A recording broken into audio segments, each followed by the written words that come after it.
I have to ask, Apple just announced a mixed reality headset called Vision Pro for $3,500, available in early 2024. What do you think about this headset?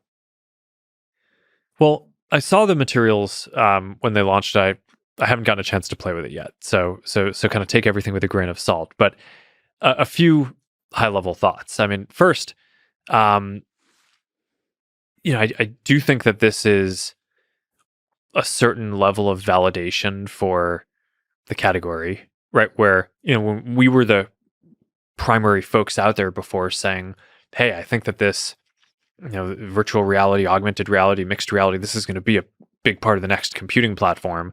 Um, I think having Apple come in and share that vision um, will make a lot of people who are fans of their products really consider that. Um, and then, of course, the $3,500 price. Um, on the one hand, I get it for with all the stuff that they're trying to pack in there. On the other hand, a lot of people aren't going to find that to be affordable. So I think that there's a chance that them coming in actually increases demand for the overall space, and that Quest 3 is actually the primary beneficiary of that, because a lot of the people who might say, "Hey, this, I'm going to give another consideration to this," or now I understand maybe what mixed reality is more, and Quest 3 is the best one on the market that I can afford. And it's great also, right? I think that's and in our own way, I think there are a lot of features that we have where we're leading on.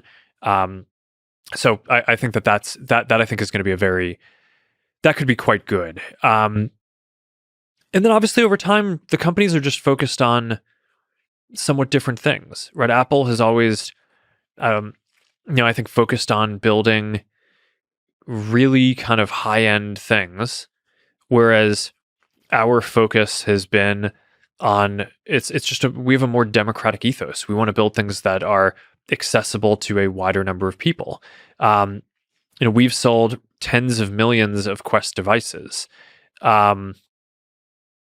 My understanding, just based on rumors, I don't have any special knowledge on this, is that Apple is building about 1 million of their device, right? So just in terms of like what you kind of expect in terms of sales numbers, I just think that this is, Quest is going to be the primary thing that people in the market will continue using for the foreseeable future. And then obviously over the long term, it's up to the companies to see how well we each executed the different things that we're doing.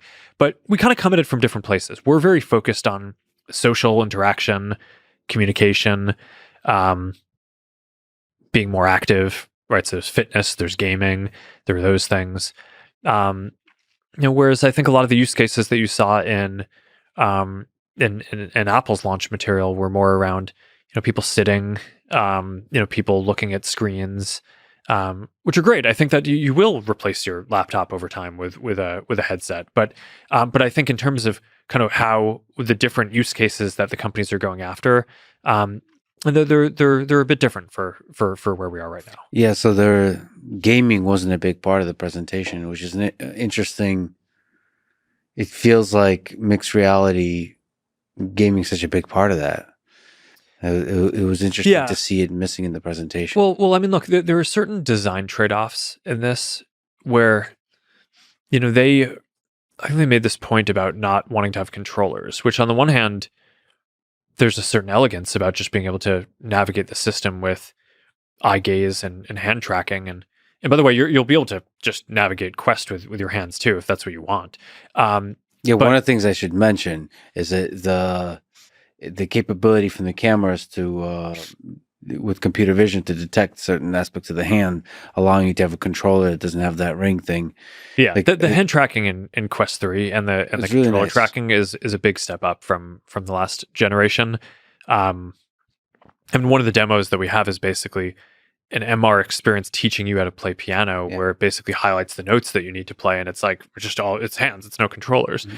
But I think if you care about gaming, having a controller allows you to have a more tactile feel, mm-hmm. and allows you to capture fine motor movement much more precisely than what you can do with hands without something that you're touching. So again, I think there are certain questions which are just around what use cases are you optimizing for.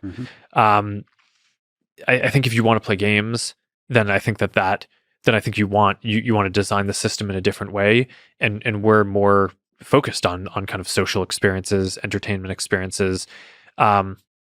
Whereas if what you want is to make sure that the text that you read on a screen is as crisp as possible, then you need to make the design and cost trade-offs that they made that lead you to making a $3,500 device. So I think that there is a use case for that for sure, but I just think that the companies we've basically made different design trade-offs to get to the use cases that we're trying to serve.